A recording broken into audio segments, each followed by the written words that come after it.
Le désintéressement en faveur du prochain donnera au caractère de la profondeur, de la stabilité, de la douceur, et communiquera à l'âme la paix et le bonheur.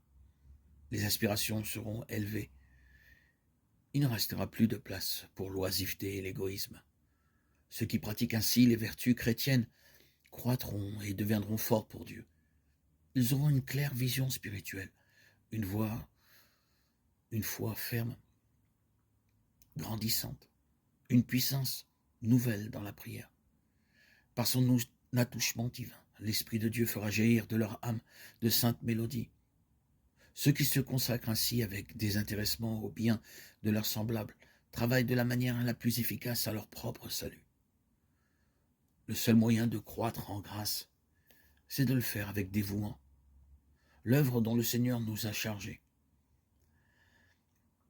Travailler dans la mesure de nos forces, au bien de ceux qui ont besoin de nous.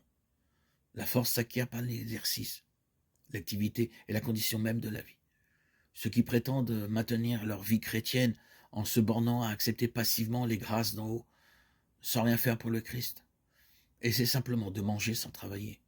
Or, dans le monde spirituel comme dans le monde matériel, ce système aboutit fatalement à la dégénérescence et à la mort. Celui qui refuserait de faire usage de ses jambes perdrait bientôt la faculté de s'en servir. De même, le chrétien qui se refuse à employer les facultés que Dieu lui a données non seulement ne grandit pas en Christ, mais perd les forces qu'il possédait. L'Église est l'intermédiaire choisi de Dieu pour le salut des hommes. Sa mission est de porter l'Évangile au monde. L'obligation d'y participer repose sur tous les chrétiens. Chacun, dans la mesure de ses talents et des occasions qui se présentent à lui, doit remplir la tâche qui lui a été assignée par le Sauveur. L'amour du Christ qui nous a été révélé nous rend débiteurs de tous ceux qui ne le connaissent pas. Dieu nous a communiqué sa lumière, mais ce n'est pas pour nous seulement, c'est pour que nous en fassions part à d'autres.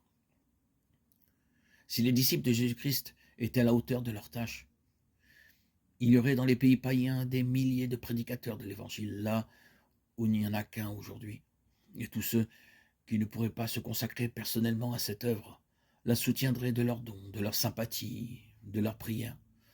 On travaillerait aussi au salut des âmes avec beaucoup plus d'ardeur en pays chrétien.